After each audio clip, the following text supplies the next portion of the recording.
Muslims to pack their things and leave Mecca for a new life.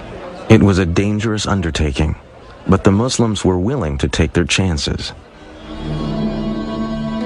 Muhammad and his closest disciples stayed behind until most of his followers had left Mecca. Quraysh leaders soon realized that once Muhammad left, he would be beyond their control and would become a leader of their rivals and possible enemies. The choice was made. Muhammad must die before he reached the new land. So that no one clan would have to bear responsibility, it was decided that one member of each would plunge a sword into Muhammad at the same time. The men frantically searched Mecca, but Muhammad had been warned of the threat and had made his escape. The following morning, horsemen pursued Muhammad and at last followed his trail to the entrance of a cave. Muhammad and a disciple were hiding inside. But Muslim tradition says the Quraysh assassins found a pigeon nesting at the cave's mouth and the entrance covered with a spider web. The Quraysh concluded no one could be inside. Allah had protected his prophet. The flight from Mecca in 622 is known to Muslims as the Hijrah.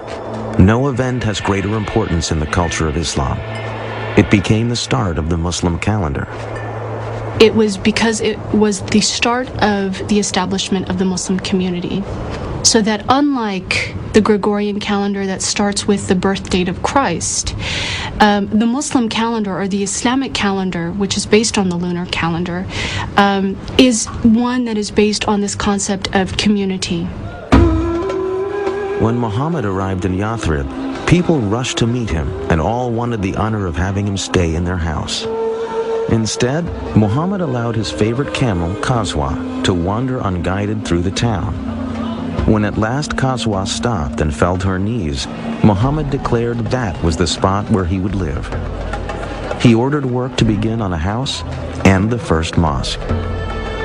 Henceforth, Yathrib would be called Medina, a name simply meaning the city. But the greatest change would be in the very nature of the community itself. Muhammad's visions brought new words to unite both his own followers from Mecca and the people of Medina. The Quran now had a new verse. Those who believed and made the Hijrah, and those who gave their homes and helped, these are the protectors of one another. What he began to create in Medina was something that was absolutely unheard of and novel in Arabia. It was a community bound together by an ideal, by a shared ideology, by a shared religion, not by blood. He was creating, as it were, a super tribe where people were not related to one another, but they were related to one another in faith and by agreement. If you think about 7th century Arabia being based on tribal kinship, the idea of a community based on a faith that anyone could join, slave, woman, man, rich, poor, dark, light, was revolutionary, and of course very menacing for some.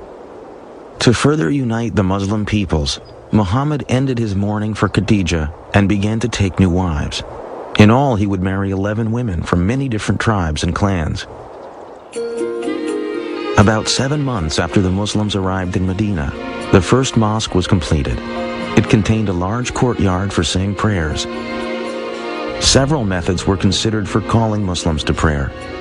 A ram's horn, like the Jews, a bell, like the Christians. Finally, it was decided that only a human voice was needed to proclaim the call to prayer that Muhammad taught his people. A young man was selected to make the call, and for the first time, Muslims heard the words that still echo from mosques around the world, beckoning all to come to God. Allahu Akbar, Allahu Akbar. I bear witness that there is no God but Allah. I bear witness that Muhammad is the apostle of God. Come to prayer. Come to prayer. أشهد أن لا Muhammad had believed he was calling the faithful back to a religion Arabs shared with Judaism and Christianity. But following Allah's orders, the Prophet now set out to create a new identity for the Islamic community that would separate it from the older forms of monotheism. The Quran also and the Prophet believed that the revelation that had been given to Moses in what is called the Torah and the revelation to Jesus had become distorted historically, not by the prophets, but by their later communities. To dramatize the shift away from Christianity and Judaism, another order became part of the Quran. Muslims were no longer to face Jerusalem when they prayed. Forever after, God's faithful would pray facing Mecca and the Kaaba.